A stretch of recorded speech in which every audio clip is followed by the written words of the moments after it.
canção que nós lemos ali foi de Cecília Meirelles, né?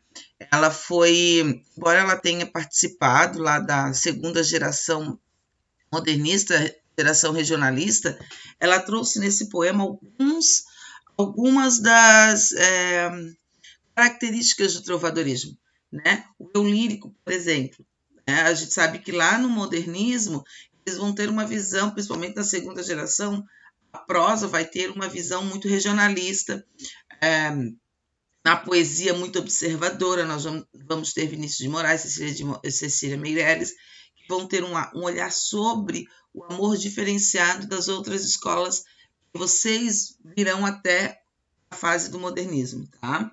Então, ali ela tenta trazer esse eu lírico aflorado, né? Esse eu lírico bem colocado aqui nessa questão do amor, né? Não correspondido, ou amor que não foi e não vai voltar, como diz as canções do trovadorismo, nós vamos ver logo em seguida. Lá na primeira questão, a quem o eu lírico se dirige ao poema? Comprove sua afirmativa com o verso retirado do texto. A quem que o eu lírico é o quê, gente? Vamos relembrar o que é o eu lírico. É o sentimento do autor, tá? Então, dependendo de como ele está sentindo ali, ele vai escrever o seu poema, como eu já falei até em sala de aula, né? Eu vivo falando isso para vocês, lembrando do que é o eu lírico. E agora, daqui para frente, mais do que nunca, tá? Então, o eu lírico, a quem que ele se dirige? Podem responder. Eu coloquei a mulher amada. Isso, muito bem, a mulher amada. Qual é a comprovação que tu fez em relação a Esther? Que as nuvens me puxam pelos vestidos. Muito bem. Também quando ele coloca assim, ó, tanto o promove quanto quando o vocativo amor, né? Quando ela coloca assim, amor, né? Ele coloca apressa-te, amor, amanhã eu morro, né? O que vocês têm que prestar atenção daqui para frente nessa palavrinha amor? Porque o que vai caracterizar as canções líricas, né, do trovadorismo são duas palavras: amor e amigo, tá? Então, o eu lírico ali, ele também, vocês têm que ficar ligados daqui para frente com essa palavrinha, amor, com essas palavrinhas, amor e amigo. Lá na 2, o eu lírico busca ao longo do poema convencer a pessoa amada a ficar próxima dele. É uma afirmação. O argumento principal utiliza para alcançar esse objetivo. O que ele colocou como convencimento, né? O argumento que ele faz em relação ao objetivo da pessoa ficar próxima dele.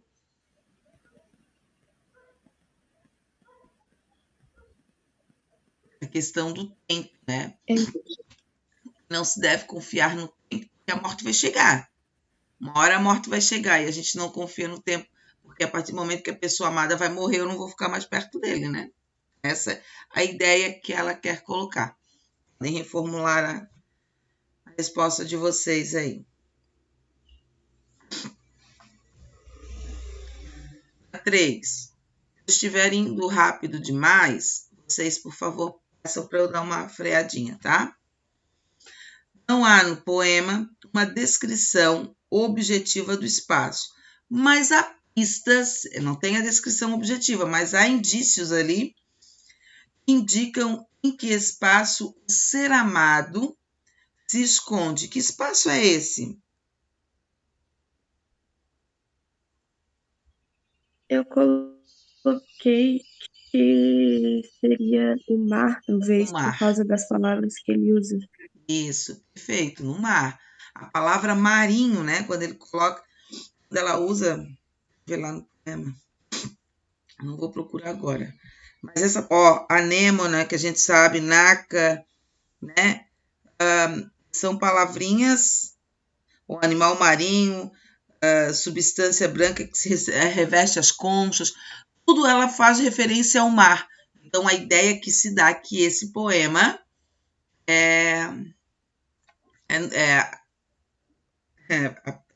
oh meu Deus, se tem o espaço do mar, né? No poema, há estruturas que se repetem em todas as estrofes. É uma afirmação, tá? Que estruturas são essas?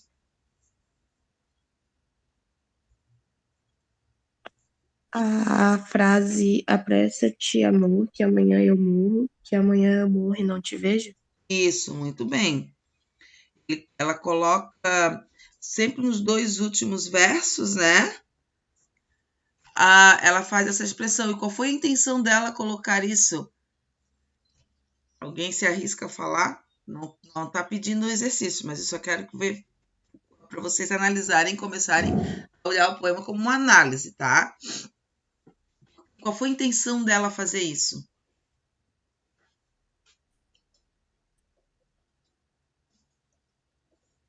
Dar esse recurso. Arrisca a falar aí.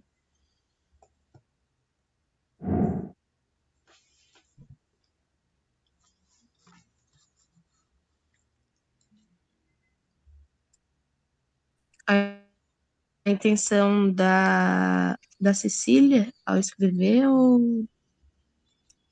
Não a intenção do eu lírico ali, quando ela fala apressa-te, apressa-te. A vontade de quê? De estar junto do teu amor, né? A vontade de estar sempre junto do teu amor. Apressa-te rápido, vamos, vem ficar comigo, né? Por causa do tempo, o tempo vai acabar, o tempo vai, a morte vai vir e aí a gente não vai poder mais ficar junto. Vamos ficar juntos. É essa a ideia.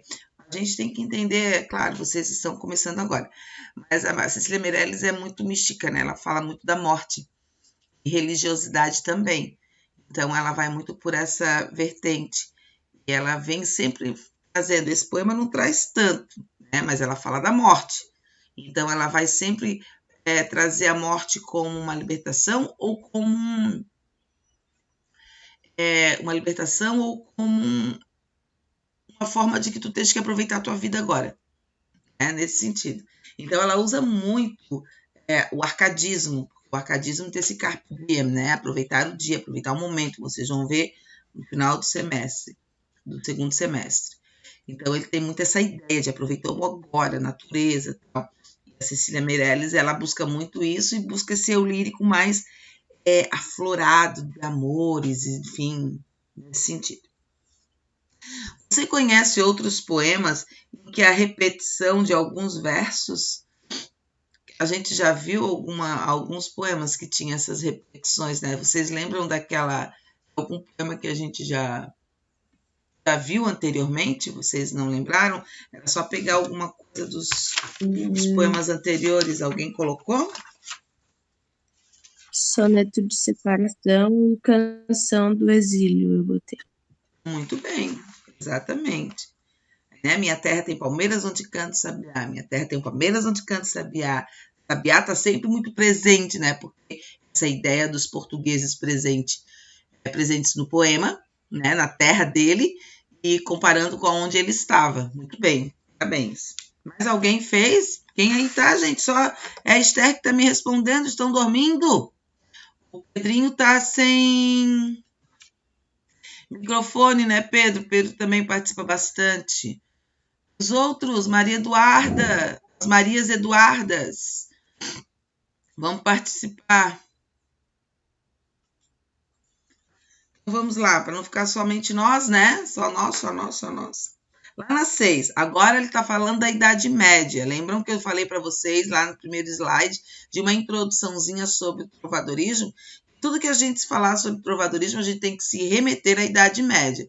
Eu queria sugerir até que vocês assistissem a um filme, uma sériezinha, assim, um capítulozinho, um episódiozinho de uma série, só sobre essa época da Idade Média, só para vocês entenderem todo o espaço, tudo que acontecia, os costumes daquela época, para vocês entenderem o poema, tá?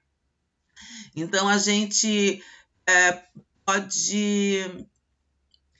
pode assistir para a gente poder entender um pouquinho como se passa aquele momento e automaticamente fazer relação com as canções, tá? Nesse final de semana eu sugiro, né? Quem quiser, enfim, uma forma da gente poder estar muito bem amparado a isso, tá? Na Idade Média Europeia, muitos poemas eram escritos na forma de cantiga, canções, né? Para serem recitadas com acompanhamento musical. A temática era amorosa e havia intensificação de sentimentos. Você identifica no poema de Cecília Meirelles, escrito no século XX, no caso, né, do modernismo, 1920, 1930, mais ou menos. Alguns desses elementos, quais? Aqui a gente não analisou nenhum tipo de poema ainda, né? Então eu vou falar para vocês a questão de ter o eu lírico como uma mulher amada, tá? Que nós vamos ver. O sofrimento dela de querer ficar com a pessoa e não poder. Quem quiser ir colocando aí, pode colocar, né? Deixa eu ver mais o que eu posso.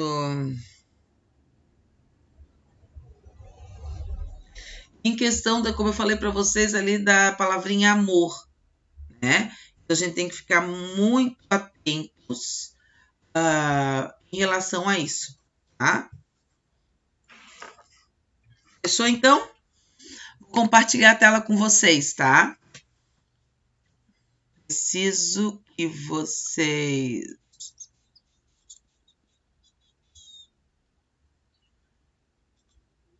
me digam se compartilhou, tá?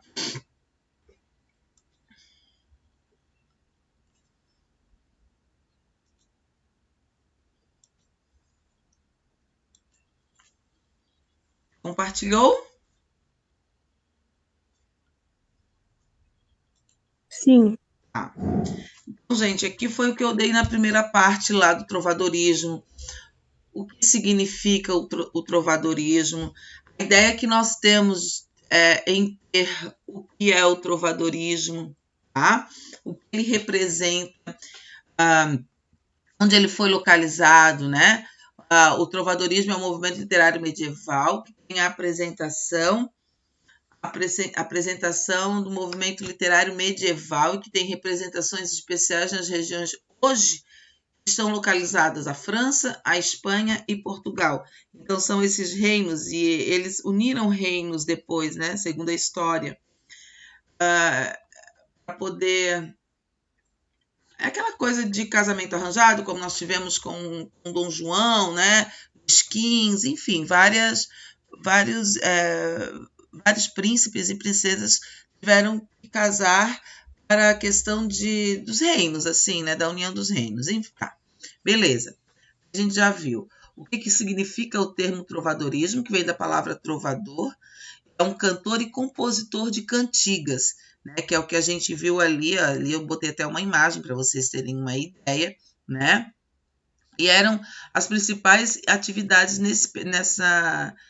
literárias dessa época na Península Ibérica. Né? Elas são cantadas, vamos pensar que os poemas são cantados, as canções são cantadas e acompanhadas de instrumentos musicais, tá? Depois aqui eu coloquei duas canções, uma canção de amigo e outra canção de amor. E eu pedi para que vocês até fizessem uma pesquisa, lembram? Que a gente viu lá. E aí agora, olha só, na canção de amigo, vocês estão percebendo que aqui na canção de amigo, ó, quer ver, ó? Ai flores do verde pino, se sabedes novas do meu amigo. Então, por isso que eu falei para vocês terem essa ideia, tá? Ó, prestem atenção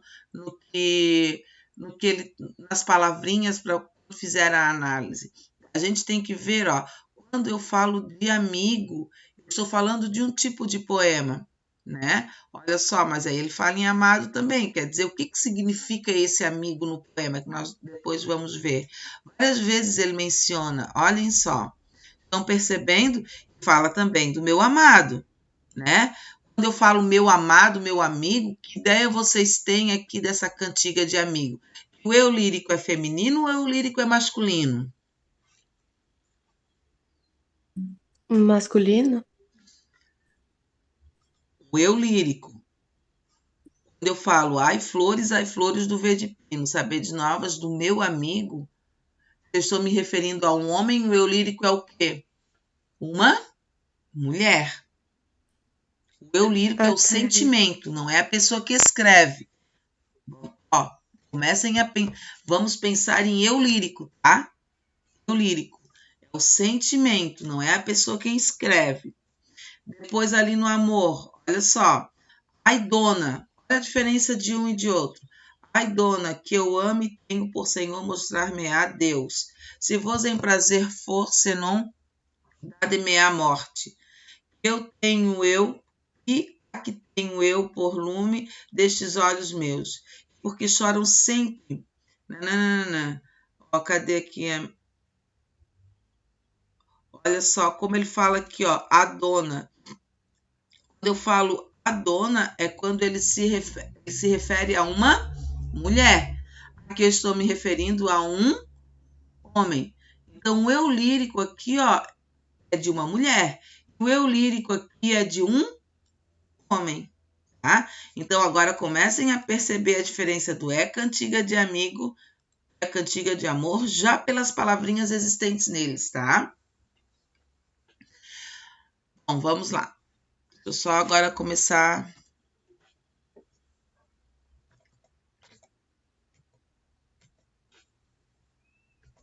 aqui.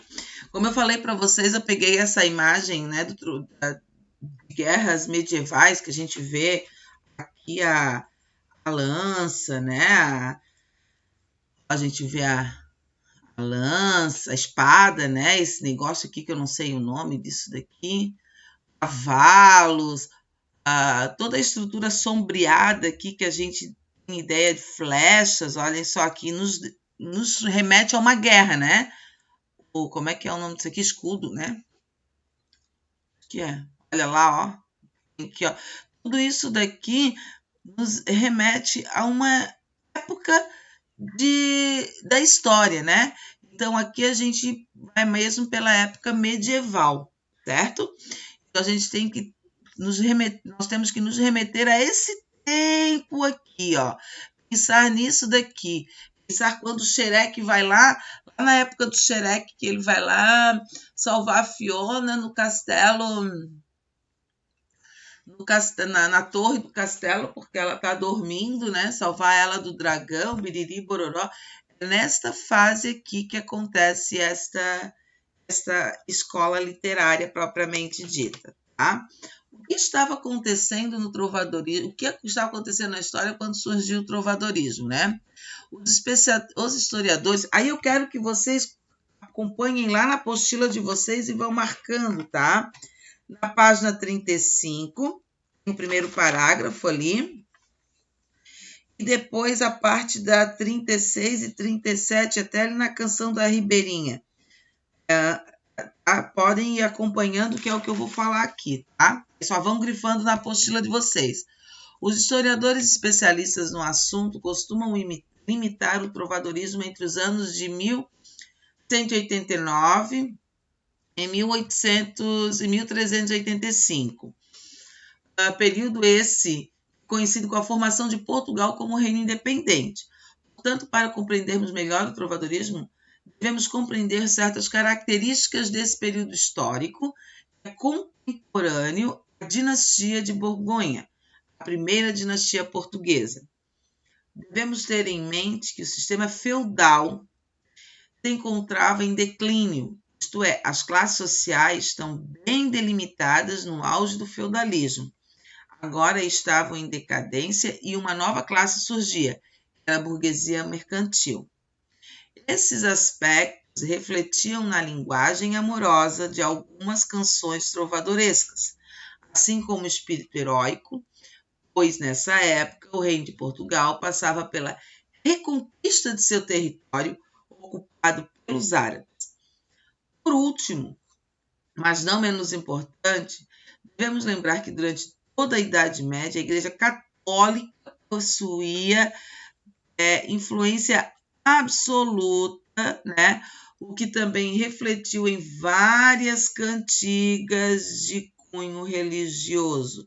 Então, aqui nós vamos ver várias formas de como eles se dirigem às autoridades, né? Vamos dizer assim, que eles eram, claro, fazia parte do governo naquela época. Então, vocês sabem, eu lembro sempre da pirâmide, né? Assim, de governo, né? Quando eu vejo na história, que eu me lembro das minhas aulas de história.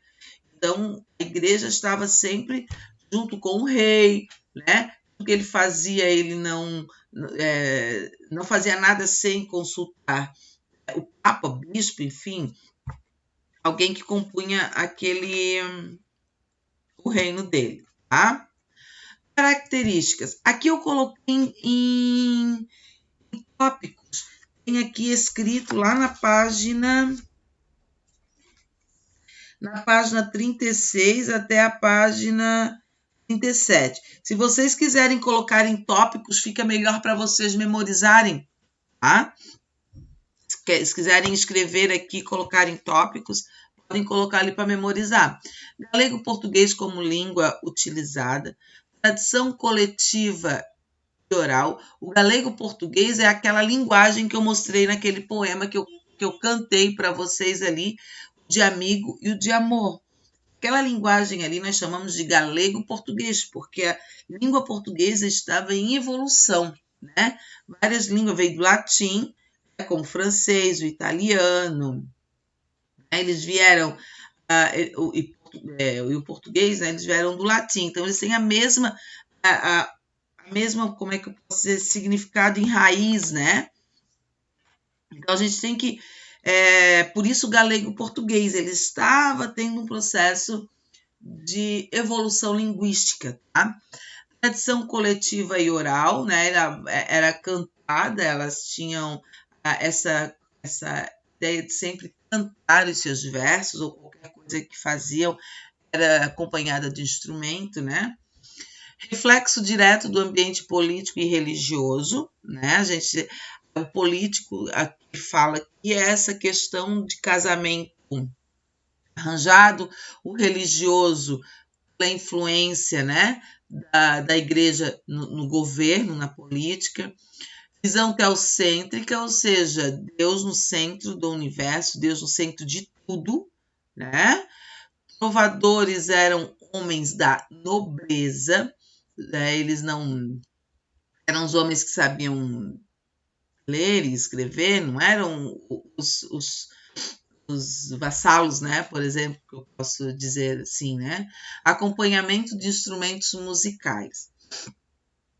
Aqui nós temos uma imagem que retrata a coletividade, né? Que é a característica. Os instrumentos, esse abalaúde aqui, ó, é o instrumento mais usado pelas canções, tá? Aqui, ó, várias músicas, vocês estão vendo aqui o triângulo, né? Esse daqui, vários instrumentos que estão representando aqui, ó.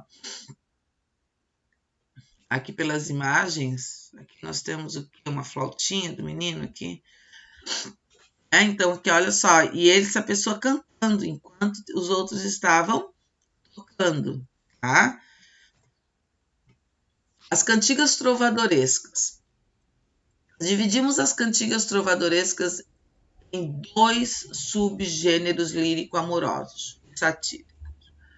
As cantigas lírico-amorosas são divididas em canções de amor e de amigo, enquanto as satíricas, de escárnio e maldizer. O que eu quero colocar para vocês? Na apostila de vocês, lá na página 37, nós temos a canção da Ribeirinha, lá em cima. Estão todos lá? Na página 36, temos a canção da Ribeirinha. Estão ali? Podem me responder? A canção da Ribeirinha, ela é considerada a primeira canção escrita em galego-português, tá? Então, é considerada, vamos supor, um marco do início do trovadorismo. Gente, não faz muito tempo, né? quando a gente fala em escolas literárias, que são principalmente lá da época medieval, né?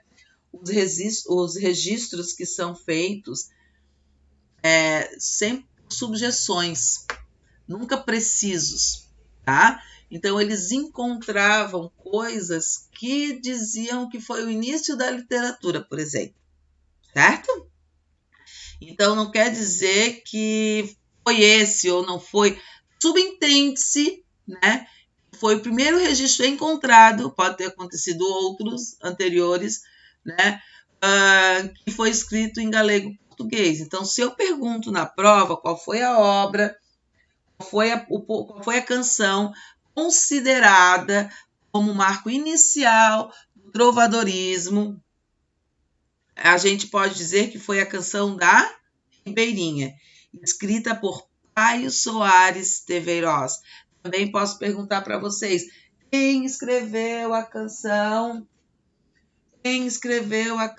Cantiga da Ribeirinha? Foi Paio Soares de Teveiroz. Tá? Então, eu quero que vocês coloquem ali como importante essa canção da Ribeirinha. Tá? Colocaram ali?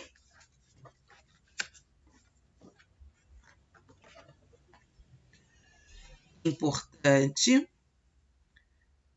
E como foi a primeira canção a ser considerada o marco inicial, tá? E ela foi escrita por quem? Paio Soares de Teveiroz, tá? Marquem ali. Essa canção aqui fala desse amor, né?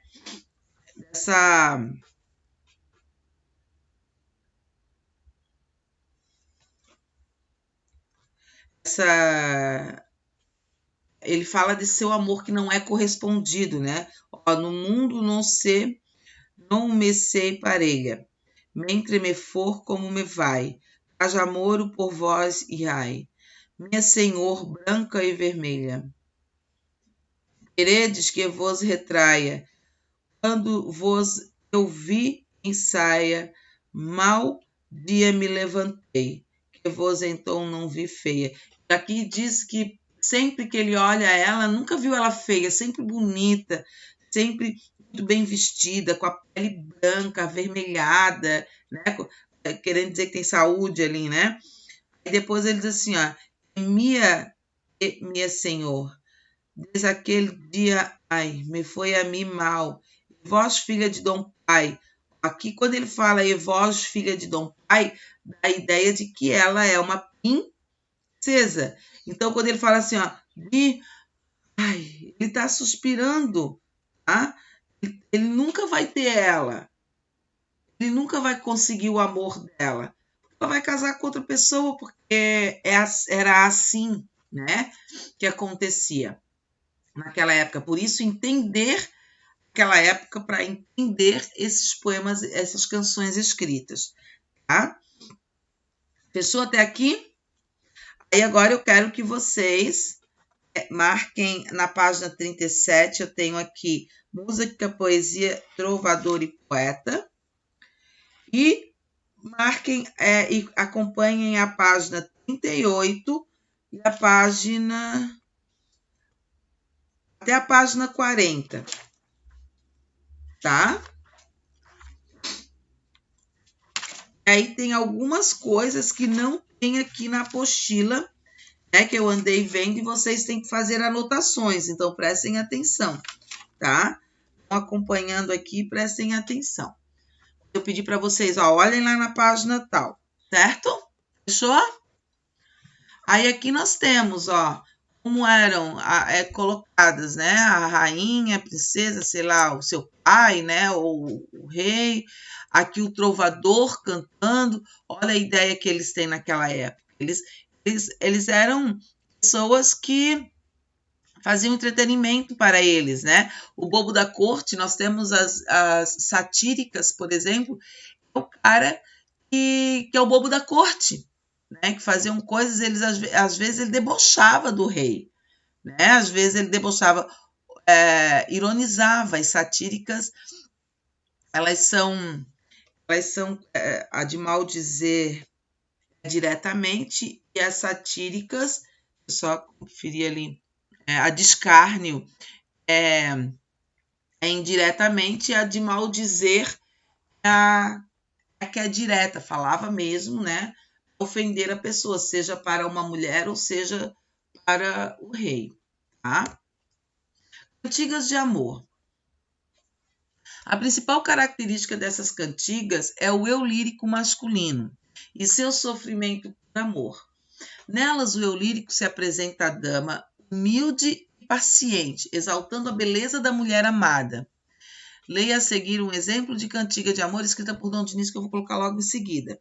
Então, na cantiga da Ribeirinha, lá na página 37, ele exalta, olha só, a dama, né? Ele é paciente, porque ele faz, né, eu não vou esperar por ti, né, pelo seu amor, mas não quer dizer que eu vou ganhar, né?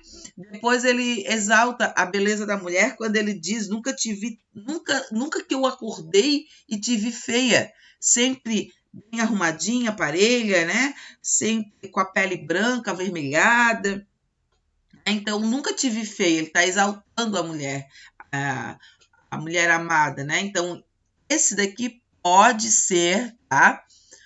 Pode ser uma descrição, se eu pedir para vocês na provinha, por exemplo, como é colocada, como é vista a cantiga de amor, o eu lírico desses poemas, né? A principal característica é esse sofrimento, a beleza da mulher ser exaltada, o eu lírico sendo humilde e paciente. Então, aqui nós temos um exemplo, eu resumi ali, tá? Exatamente como deve ser feito. E a cantiga de amor, gente, o eu lírico é masculino, tá? Olhem só. O eu lírico masculino, tá? Quando eu falo eu lírico, mais uma vez, eu vou colocar que ele é o sentimento, tá?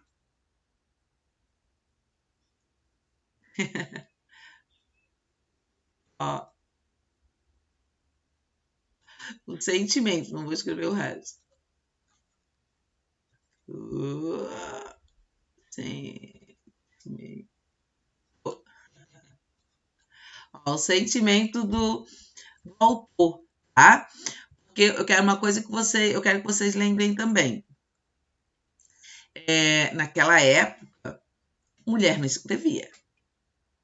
Mulher não tinha essa coisa de não tinha essa coisa de mostrar o seu sentimento, coisa do tipo. Não. Há pouco tempo não tinha, imagina na época medieval, né?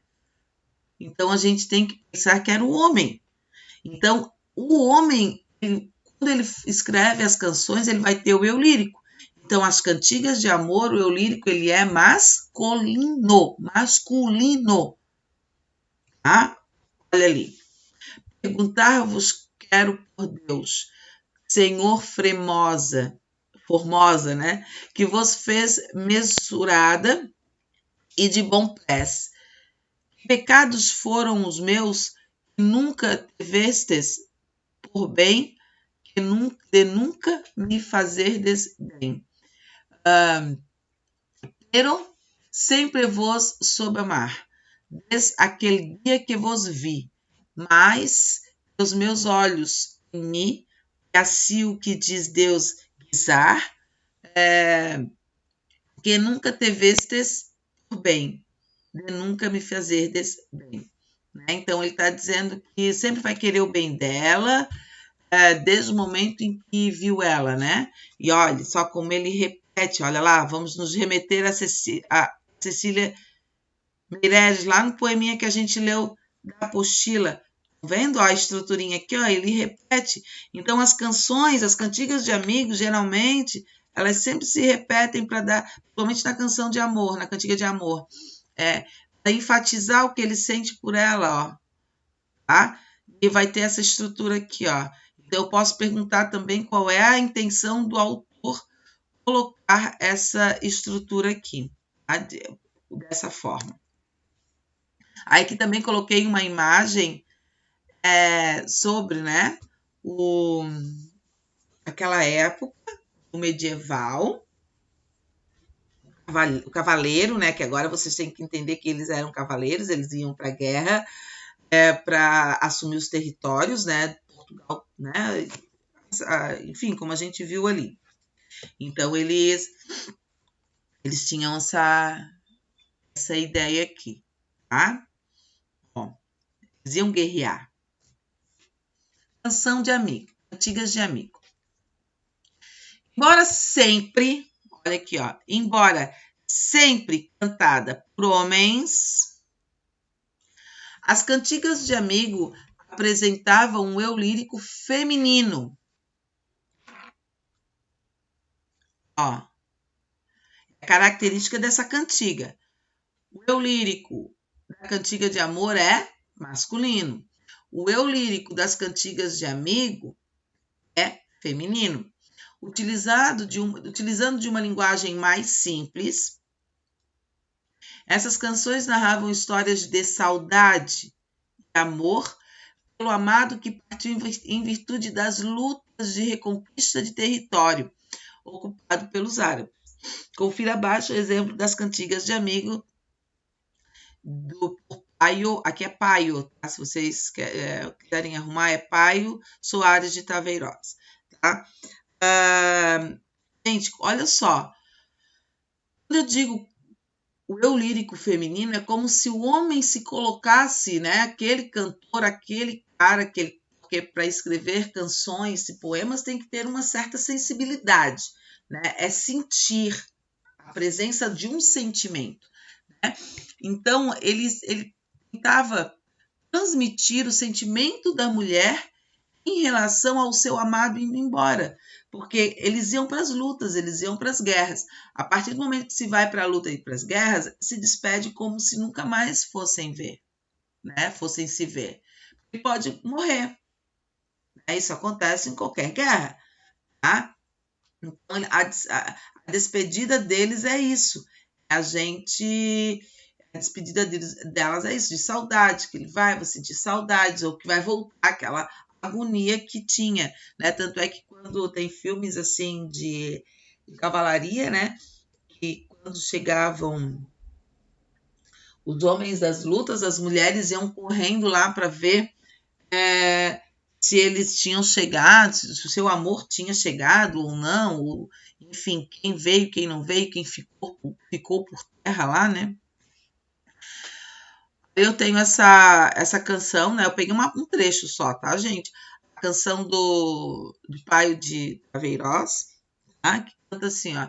Se saber de novas do meu amado, ó, se saber de nova do meu amado, dele, pô, o eu lírico, né, gente? Ó, tô me referindo a um homem, tá? Então, o sentimento dele aqui é para um homem, né? Aquele que mentiu do que minha alma jurado, ai Deus e ué, vós me perguntades pelo vosso amigo.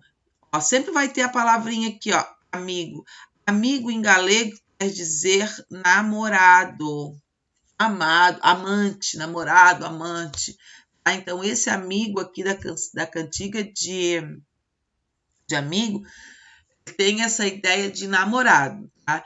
Eu bem vos digo que é sene vivo. Ai Deus e ué, vós me perguntades pelo vosso amado, e eu bem vos digo que vive sano. Ai Deus e ué, eu bem vos digo que é sano e vivo, e será vos canto prazo saído. Ai Deus e ué, e eu bem vos digo que é vive sano. Ai se ave canto prazo passado. Ai Deus e ué. Olha como ele faz essa repetição também, ó.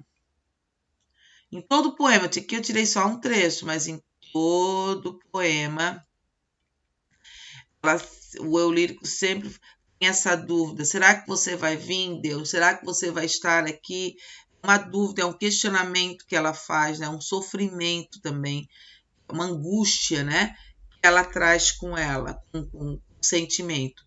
Foi escrito por um homem, gente. Foi escrito por um homem? Sim. Ok? A Cantiga de Amigo, escrita por um homem. Mas o eu lírico é o quê? Feminino. Não esqueçam disso. Uma mulher. Isso. O sentimento que ele tem. Por isso é que a gente tem que ter essa ideia muito marcante, principalmente nessa fase aqui, tá? Para não confundir. Embora a gente tenha essa coisa de ser muito marcante, né? A gente tem que marcar muito bem o eu lírico. Autor é uma coisa, eu lírico é outra. O lírico é o sentimento. É isso que vocês têm que ter em mente. Tá? Não quer dizer que ele seja homossexual, que tem, às vezes saem umas piadinhas assim em sala de aula, né? Em relação a isso. Não. É porque as mulheres não tinham voz naquela época. É isso que vocês têm que entender. E Deus o livre, né? Meu Deus, longe, longe, longe, longe da mulher ter alguma coisa nesse sentido. Então, esses homens que têm essa sensibilidade literária de observação, porque poeta é isso, é observar e sentir, né? Tanto é que não é qualquer um que consegue escrever um poema. Concordam comigo? A gente tem que ter uma sensibilidade. E não é só homem, é mulher também, né? Às vezes a gente não tem essa sensibilidade. Muitas vezes os homens têm muito mais do que nós em relação à observação, tá? E era isso que ele fazia. Eles faziam naquela época, tá? Aí aqui também, ó. Aí nós temos algumas figuras, né? Algumas canções, ó. Aqui, tá os árabes aqui, ó, né?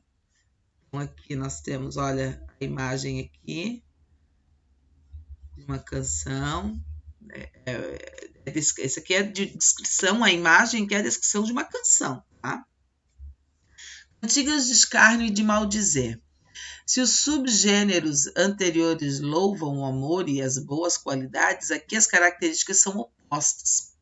As cantigas de escárnio, na apostila não tem, tá? Então eu quero que vocês marquem isso daí. Lá na página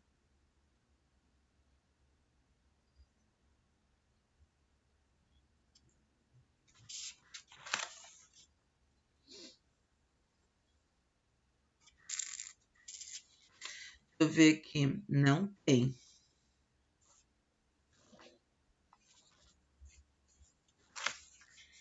Na apostilinha de vocês não tem. Tá? Eu quero que vocês coloquem, porque daqui... Coloquem aqui, quer ver, ó? Lá na página... Não tem um espacinho, nada.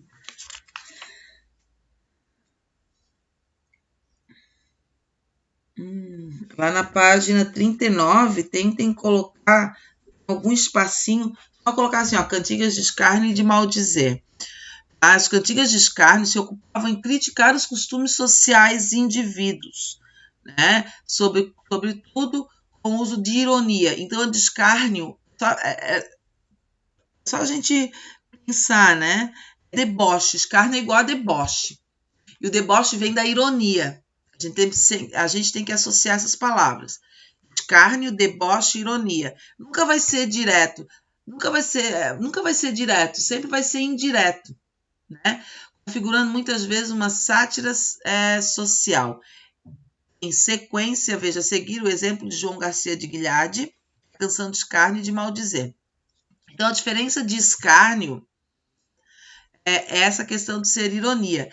Ele fala indiretamente. Se vocês quiserem colocar assim, ó, escárnio igual indiretamente, com ironia, né? Maldizer, ó, palavra maldita, vem dessa expressão, tá? A expressão vem disso, ó. Maldizer, a palavra maldita. Então, a palavra maldita, ela usa diretamente, ela usa palavras de ofensa, tá? E, às vezes, eles usam... Às vezes, quando queriam falar do governo, por exemplo, criticar dessa forma, Eles usavam palavras de baixo calão. Isso também vocês vão ver lá no Barroco. Depois que nós vermos humanismo, renascimento, classicismo, nós vamos entrar na era do Barroco, na escola literária do Barroco. E o Barroco também tem Gregório de Matos, que tem essa característica de poemas de maldizer. Então, esse não é colocado em sala de aula, porque são palavras mesmo de baixo calão, palavrões, como a gente diz aqui, né? Então, é antididático nós colocarmos isso em sala. E aí a gente não coloca. Mas ele fala mesmo palavras diretamente. Quando é para mulher, ele chama a mulher de feia, né? Que antes era uma afronta, gente, né? Para uma mulher ser assim com uma mulher era uma afronta, não era legal um homem se dirigir à mulher dessa forma, tá? Então, a gente tem que ter essa ideia. Então, chamar uma mulher de feia, dizer que ela não vai ficar com ninguém, não isso, aquilo, isso era uma afronta. E ele falava diretamente, são palavras malditas.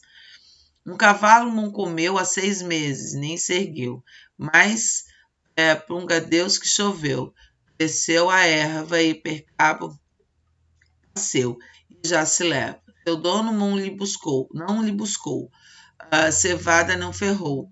Aí Mailo, bom tempo, tornou, servou a erva e passeou e arriçou, e já se leva. Ou seja, esse maltrato com o animal é uma ironia que ele faz, é uma crítica que ele faz ao rei em relação ao seu povo. Ele deixou lá, esqueceu dele, não está nem aí. Óbvio que ele, se fizesse qualquer coisa que fizesse contra o governo, né? Tanto é que tem aquelas palavrinhas, salve o rei, né? Então, qualquer um que fizesse isso contra, eles chamavam, eles caçavam, né? Aqui eu tenho uma de maldizer, eu escolhi em relação à mulher, tá? Eu não escolhia contra o governo porque, como eu falei para vocês, eles utilizavam palavras de baixo calão, ó. Ai, dona feia, foste vos queixar que vos nunca louvem em meu cantar. Mas, ora, quero fazer um cantar em que vos loarei, todavia, e vedes como vos quero loar. Dona feia, velha e sandia. Louca, né? Ele fala assim, você é feia, velha, né? Passada e louca, né? Dona feia, se meu Deus me perdoe. Deus me perdoe. Pois havedes a tão grande coração que vos eu loi em esta razão. Vos quero já cantar, né? Todavia, e vedes qual será o lançou de Dona Feia, velha e louca. Tu és uma louca, tu és uma velha. Então, isso ele falava diretamente para a mulher quando ele cantava os seus poemas, né? Então, isso é considerado uma cantiga de maldizer. Tá? Então, prestem bem atenção nessas características, tá? Eu vou deixar mantido para outra sala. Eu trouxe aqui.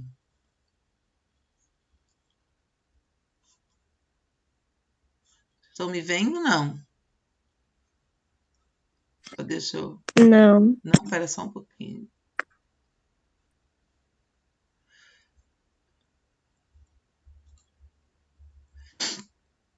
Interromper. Estão me vendo agora? É difícil essa canção, né? É difícil analisar uma canção assim. Às vezes cai no Enem, tá? Eu tenho uma. Vou ver se eu consigo compartilhar aqui bem rapidinho. Uma canção, deixa eu ver se eu consigo. Do Terceirão, não consegui. Ver se eu vou usar a estratégia.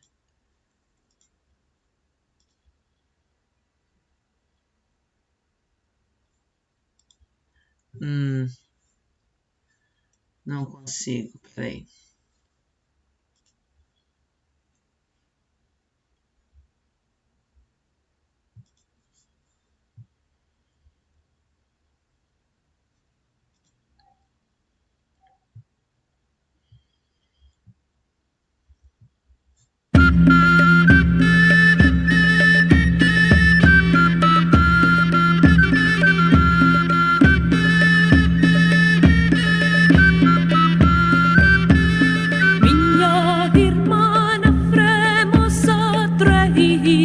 Conseguem escutar?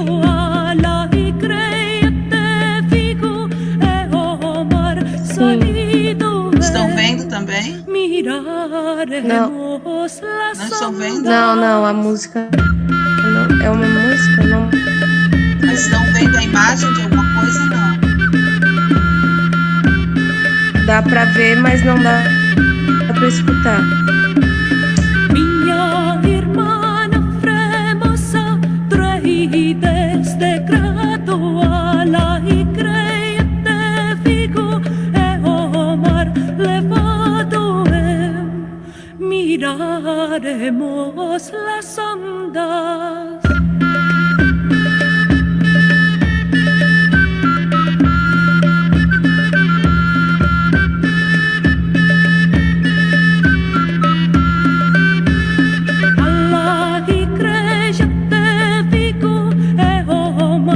Salido verrà minha madre, o meu amigo miraremos las ondas.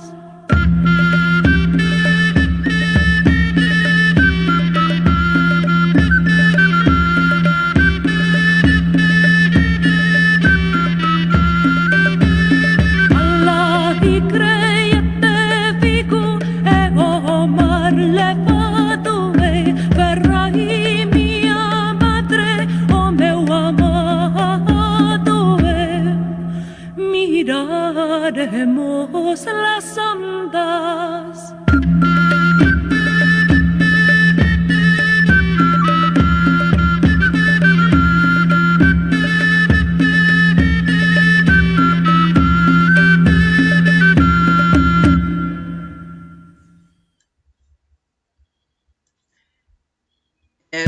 Eu queria ter colocado isso para vocês. Não sei se vocês conseguiram ver a imagem, mas conseguiram pelo menos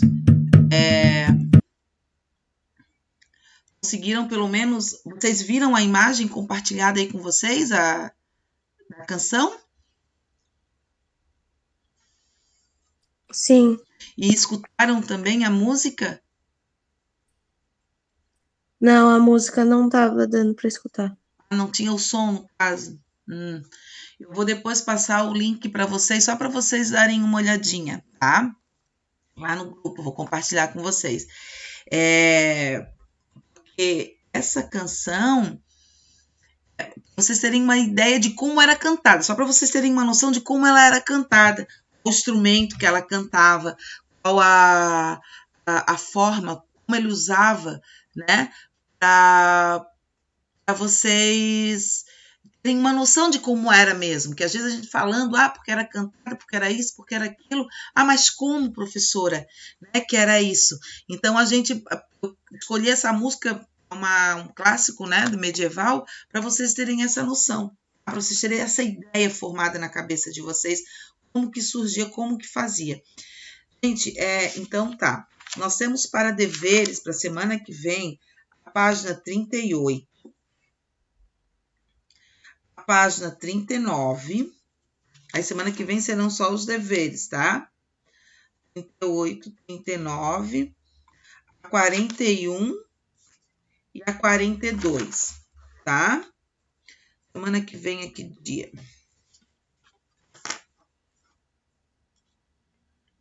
Hoje é dia 2,